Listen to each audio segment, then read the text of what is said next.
Hello! I'm about to start my reread of Sea of Monsters. It's Sunday night. The episode comes out on Wednesday. I'm still not entirely convinced. Okay, last season, they said they were going to be releasing the show on Wednesday, and then they ended up releasing it on Tuesday night. And so I'm still not entirely convinced that it's going to be Wednesday, but I feel like it might actually be Wednesday this time. I do not know. Either way, I have very little time to read this whole book, but luckily it's a very short book, and I also know the plot already, so like I can sort of read it faster than if I'm trying to like really process everything. So yeah, let's go. Here she is, my copy.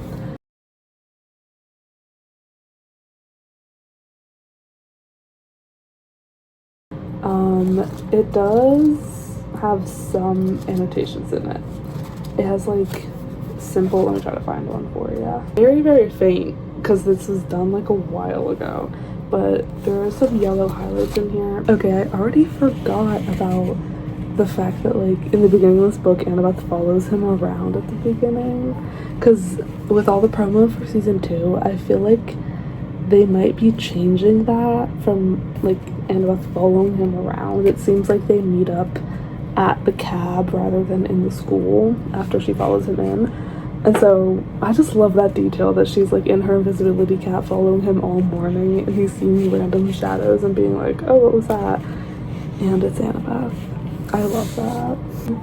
I low-key can't with this because I'm like 3 pages in, but there's this part talking about like Sally making blue waffles for him, and the explanation being like waffles can be blue, anything's possible, Percy can pass 7th grade. And I'm like, jeez, he's so little, he's like this tall, bro. By the way, I cannot believe Percy's in private school. He, like, I get that the whole thing is that he like needs to be, and he's been kicked out of public school, but that's crazy to me. They like are poor and he's in private school. Like, she works so hard for him. I can't. Okay, one thing about me is I'm a Tyson hater, and I'm sorry, but I am. But there's this line, like when Tyson is first mentioned, about how Sally's like, Percy, you need to go meet up with Tyson. And Percy says, she was right about my friend Tyson. I had to meet him at the subway station on time or he'd get upset. He was scared of traveling underground alone. Like, he's kind of precious. He just annoys me. He's just a lot. He's a lot. Tyson is a lot, and I feel like in the show it's going to be much better than what it is in the books, because I feel like in the books Tyson is sort of similar to Grover in that he's like annoying, but Grover in the show, they made him so much less annoying. So I have hope. I love when Rick does this. I feel like he does it in the Battle of the Labyrinth as well, probably in other places, where he says, like, for example, right here, he says, I didn't know that the time that my mom and I would never get to have our afternoon talk. In fact, I wouldn't be seeing home for a long time. Because the whole thing is that Percy is going to school and he expects he's just going to come home afterwards, but he ends up going to camp straight away and then like going on his quest and all this stuff. And Rick does that a few times, and I think it is so good, just to like set the tone that like there's stuff coming. It's like it's so easy and so effective. Now we're to the most iconic part of the beginning of this book, which is when it's revealed that Percy has been carrying around a printed out photograph of Annabeth. Like, it's actually too much. And this was one of the things going into like season 2 where I was like, are they gonna keep this? Because they need to keep this. And I've seen there's some promo clips out there where they do bring it up, so we're safe. It's so cute. Another thing, so with this whole thing about like him looking at the picture of Annabeth, he says I'd never admitted to her, but she's smarter than me, even if she was annoying sometimes. Because he's talking about how, like, he wished that she was there so that he could explain the dream he had about Grover in danger, because she would know what to do. And I like, there's sort of a difference there between that and how it's handled in the show, where in the books, Percy's like, well, I don't want to admit that she's smarter than me. I wouldn't want to do that. But in the show, there's like literally a scene where he goes, "You're better at this than me." And I remember that quote. I love that quote. And it's just like sort of him being like straight up like, I do not know what I'm doing. I need help, and you are capable and intelligent. And I love, because like Percy, even in the books, is supposed to be this more like sort of, I guess maybe not so much in the books, but getting into like reading the books where he's older, he's very like, he gets to be more emotionally intelligent and like vulnerable with people. And I like that they're really incorporating that early into the show. It's never a situation where it's like he doesn't want to admit his weaknesses. He fully does. And I love that. I love that they've like changed that. Okay, I finished the first 2 chapters. I have to shower and then start writing my final essay. So I've got things I have to do, unfortunately, but I got to the part where they're about to get the Grey Sisters cab. I honestly don't remember that much about the Grey Sisters ride. I'm so like locked into the show now that I'm like, that scene is already iconic and it isn't even out yet. But yeah, I'm very excited. And then the whole bit coming up where they're at camp before they leave for the quest, like against the rules, is like probably my favorite part of the book. So I'm really excited to read that bit. Like when they're getting ready for the chariot race and they're like fighting about Tyson and they're all like figuring out the golden fleece and they're trying to get the quest together, but then Clarice gets like, it's so good. So I don't know if I'll read that tonight, if I'll be able to keep reading tonight, but we'll see. Okay, so famously, Annabeth doesn't like Tyson. And there's this part, like literally right when Annabeth and Tyson meet, where Annabeth goes, "Where'd you find him?" And Percy goes, "He's my friend." And she goes, "Is he homeless?" Which, like, yes, he is, but I think definitely in the show they're gonna take a way different angle on the Tyson thing.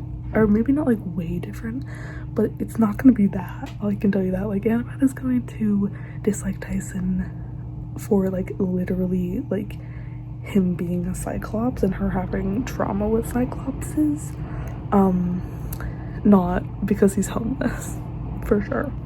Okay, I just remembered talking about like the Lystragonian giants. There's a bit where they're like talking about it and they're like, "Lystragonians, what does that even mean?" And Annabeth says Canadians.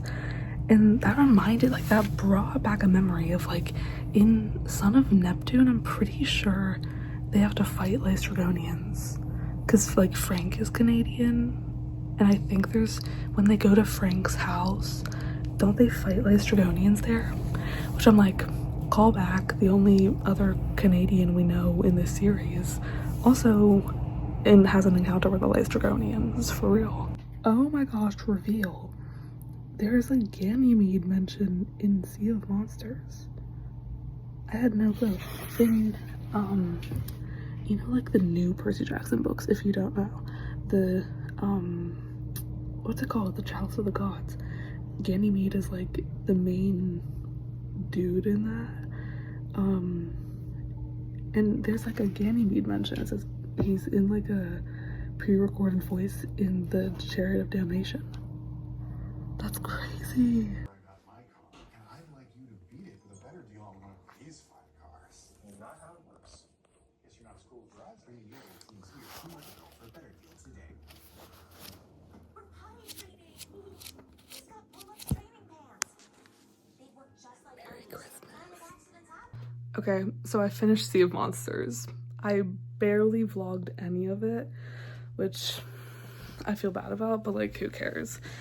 I'm just gonna like do a little recap on my thoughts of this book because why not?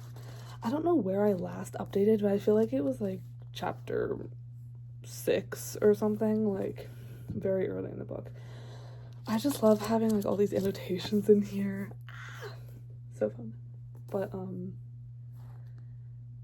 yeah, I guess I just want to say this book, I definitely like it more than I did like when I first read it or was first reading the series or whatever. It used to be my least favorite, but I feel like honestly The Lightning Thief might be my least favorite just because it has so many different adaptations now that I'm so familiar with the story that like none of it really surprises me anymore. But yeah, I just think this book is really like well paced. It's pretty short, not a ton happens, and so I respect them for just like making it a quick little thing, sort of. So yeah, they saved Grover. I also forgot that they really talk about the Great Prophecy a lot more in this book than I thought they did, because they've brought that into the show as well, and I thought that was a change they were making in the show, but like it's mentioned a lot in here as well. Yeah, love the siren scene. I did just finish episode 5 of the show, and I miss the bubble. Love the bubble in the book. But yeah, then they fight Polyphemus. I don't love Polyphemus as a villain. I feel like he's just kind of lame. Like, I don't know. I don't love Polyphemus. But, yeah, whatever. I love the implications at the end of the book with, like, Thalia being brought back. And there's also a moment where Chiron suggests that there could possibly be a different child of the prophecy. I don't know. There's just a lot of fun setup for the rest of the series at the end of this book. Also, Poseidon being like, brace yourself. Like, very spooky. But yeah, then Annabeth and Percy win the chariot race at the end, and she gives him a kiss on the cheek. Whoa, crazy. Yeah. I'm trying to think. We get a bit more of Clarice development. Let me see if I can find the quote. It's this. Yeah, this is, and we're getting a lot more of this in the show as well, but she says like, Jackson, don't think you're off the hook with Ares. I'm waiting for the right opportunity to pulverize you. And then it's like, I gave her a grudging smile. What? She demanded. Nothing. Just good to be home. That's so cute. We love Clarice.